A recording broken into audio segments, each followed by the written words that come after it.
When Crystal Dynamics decided to reboot Lara Croft with the 2013 game, I was excited to see where they would take the character.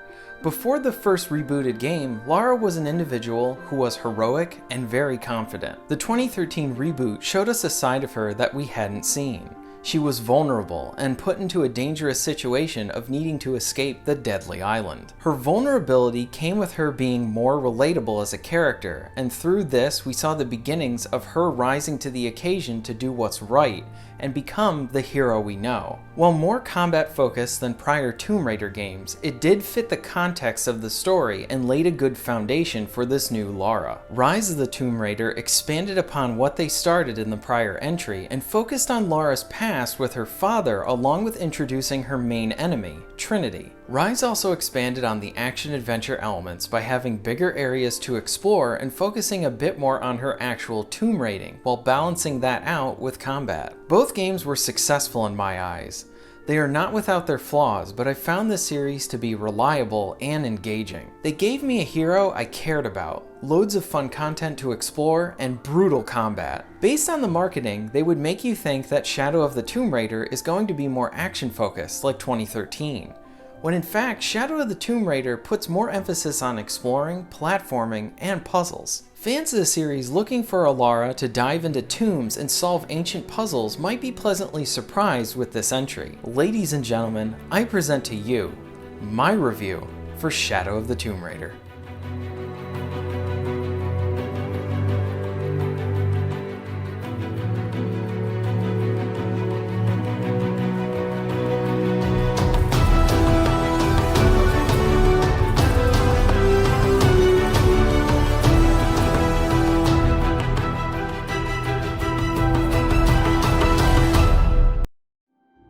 I have a feeling that many publications are going to hit this game with okay review scores, and say that the game is more of the same and it doesn't really change it up. And while I would agree that Shadow of the Tomb Raider is more of the same, especially if you've played Rise of the Tomb Raider, I wouldn't call that a bad thing. I thoroughly love Rise of the Tomb Raider, and anyone who enjoyed it will feel right at home with this new one. You'll notice that the first half of the game chooses to focus on platforming and puzzle solving over combat encounters. The platforming feels great here. Jumping, sliding, swinging, and climbing all feel good to pull off and control. One of my favorite moves are when you need to swing over a gap and you need to use your climbing axes as a means to do this. Some of the more exciting sequences will have you chaining a few of these together.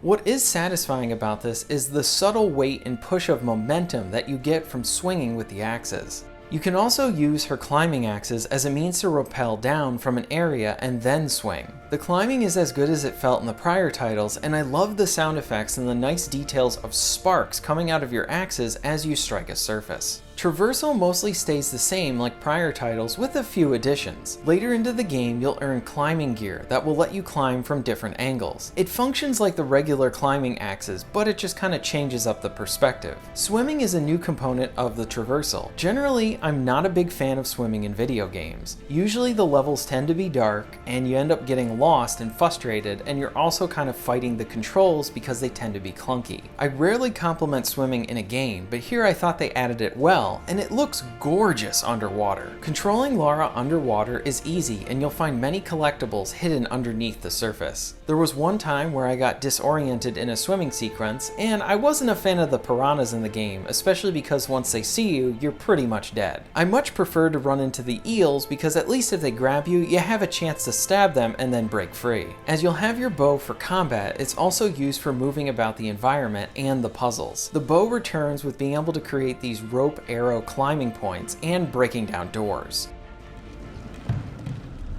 Sholot, god of death. I'll have to get over there.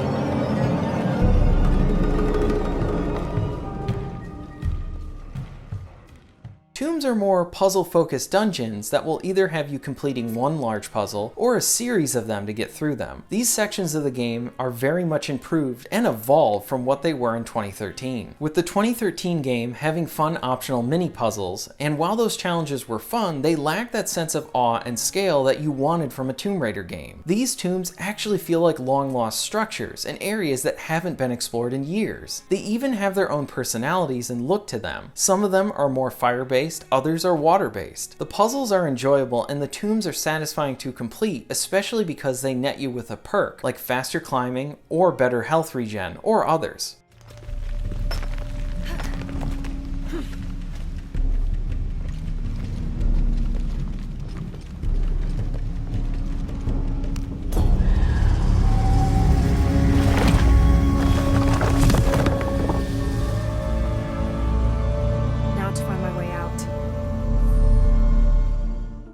Crypts are kind of like tombs, but they are more based on platforming and avoiding traps. They follow the same style as tombs as being optional areas to explore. Crypts will net you with different pieces of gear that will provide you with more assistance. Both crypts and tombs really feed into that classic Tomb Raider feel. When you're not puzzle solving and jumping, you'll be in combat. Many of the combat encounters provide you with options for stealth or going all out. The stealth kills can be brutal and very satisfying to pull off. Base camp, this is Gamma Leader. Where's our backup? Keep sitting here looking for hostiles. Less talking, more looking, gentlemen. Get off your asses. Yes, sir. Even during a few sections where stealth is favored, the game doesn't restrict you into automatically dying if you get caught. I appreciate that it let me continually adapt to the situation. Lara can now cover herself in mud and use this as camouflage, which is really awesome to pull off because as you lie in wait in one of the cover points, the enemies can't see you, and then you pop right out and stab them. Your bow is great for stealth attacks, and I really like the detail of how you can see the arrow stuck in someone, so if you hit someone in the head, it really makes headshots very satisfying.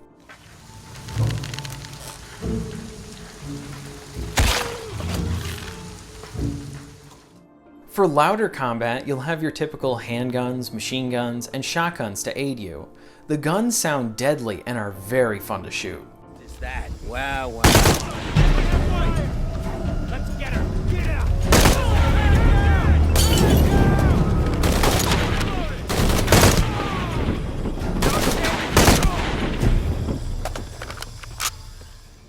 What helps add to the shooting are how most of the enemies will react to you when you hit them or shoot them. Lara does get a few new toys, like arrows that will essentially allow you to pick up enemies off the ground and hang them. And then you'll get these fear arrows that will infect the person you hit, which will cause them to stumble around and shoot their own allies. Almost everything nets you experience points, and you can use those experience points to be able to purchase different skills to help you out. Along the way too is you're going to be picking up a lot of different materials, and you can use that to craft better gear and upgrade your guns. Combat is not as frequent in the first half of the game, but it does pick up in the second half. And while some might find that off-putting, I did like how the developers decided to flesh out more of the classical elements of Tomb Raider, with more areas to explore and see with the tombs and crypts. Side missions are also expanded upon, with more than 10 available to complete within this adventure. What I liked about the side missions are that they give the player some insight into the area Lara is in, and the people she is interacting with. You learn about their culture, way of life, and some of the area's politics. The side missions also have some great moments by showing Lara being a hero on a smaller level. This is especially seen when she tries to save a small boy, or she takes some time to help out a blind man experience one last adventure from her perspective. The side missions will result in more experience points and sometimes with new equipment. The presentation for the story sequences, along with the locations, can be gorgeous in this game. Camilla Ludington returns to voice Lara Croft, and once again, she does a good job here. What is all this? Constellations. This inscription is some sort of riddle. Pink fish. Pink fish. Silver-crowned mountain. There's a date here. But something's off. It looks like it was damaged, perhaps intentionally. Why would Trinity sabotage this? They usually just destroy everything. No, I think the damage is older.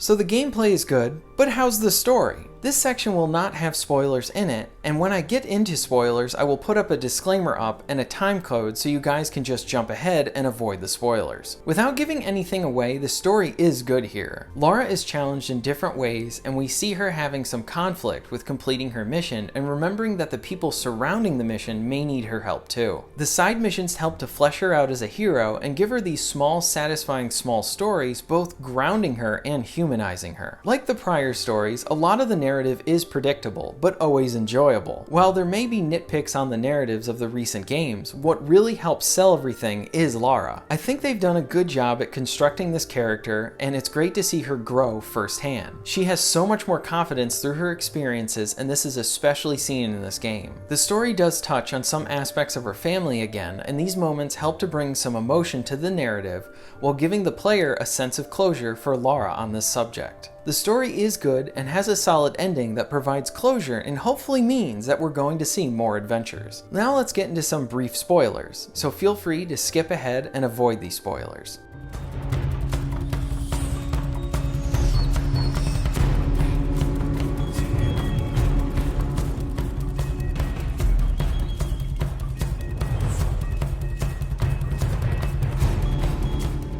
One aspect of the narrative that I enjoyed was Lara's conflict with Jonah. In the prior games, Jonah was Lara's friend who always stayed by her side and helped her out whenever he could. In Shadow of the Tomb Raider, Lara feels responsible for starting a chain of events that cause destruction to a village. She focuses on wanting to stop any further destruction, but Jonah reminds her that they sometimes need to look and help the people that these things affect. This causes some tension between them, and I like seeing them have this nice back and forth. Because in that instance, both of them were in the right, just from a different point of view, and I enjoyed the conflict, but it was solved way too soon. I do think this should have been something further elaborated on and explored within the story, because after the conflict is resolved, Jonah is just kinda there for the ride. A nice surprise was the flashback of Lara as a kid. In this level, you get to explore the outside and inside of Croft Manor. There's some small details that really help sell this sequence. One thing I loved was Lara's childhood innocence here. She still had that sense of adventure, but she was in her own little world and playing imagination with herself, which was very relatable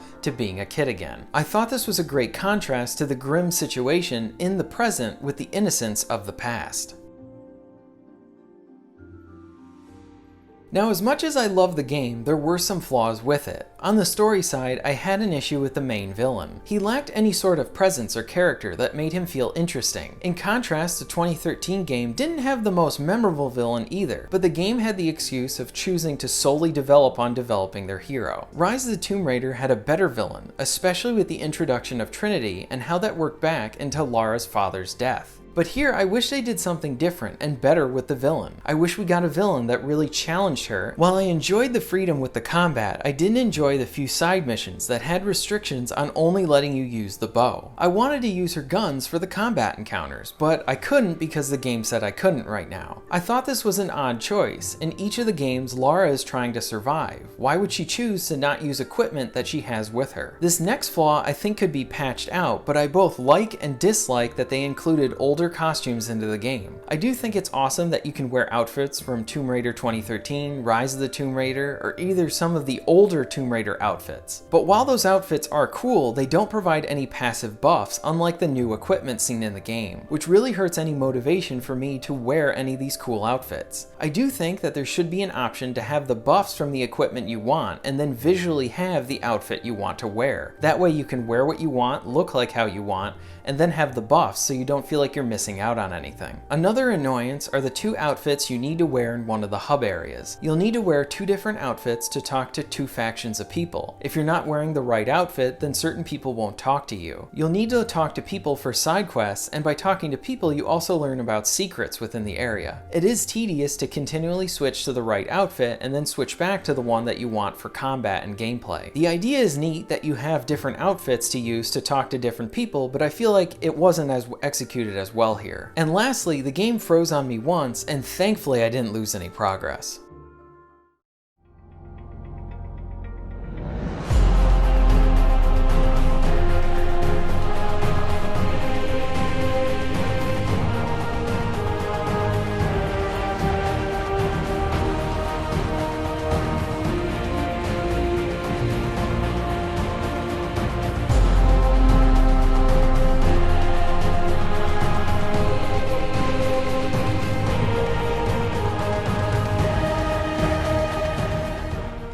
Shadow of the Tomb Raider is a great game. While the core gameplay hasn't changed much from the 2013 reboot, I wouldn't say that's a bad thing. The additions they have made only improved upon the core experience. I really think the developers were making a huge effort to include that classic Tomb Raider feel by giving us plenty to explore along with more puzzles integrated into the game. The tombs and crypts are very engaging and some of the best parts from this experience. There are plenty of them to complete, but I wish there was double the amount provided as I found myself just really enjoying them. While I did enjoy the focus more on the adventure than action, I do wish the game included a few more combat encounters. I do think if the open areas had patrolling Trinity soldiers wandering about, this could help provide some action that is needed in the first half of the game. The second half really doesn't need any help in the action department, as there's a good handful of exciting and memorable set pieces. Lara is a character that I cared about and rooted for. Ever since the series turned her into an underdog with 2013, that has stayed with her for me with every new game. I thoroughly love this game,